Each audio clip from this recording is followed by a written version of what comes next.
People say, oh my gosh, the world is going crazy. And I'm like, it's got here because of your silence.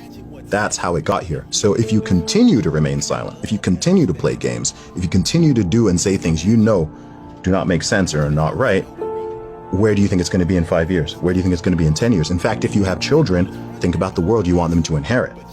Do you want your children to grow up in a world where they have less freedom? No, right? You want your children to grow up in a world with more liberty and more prosperity and more opportunity.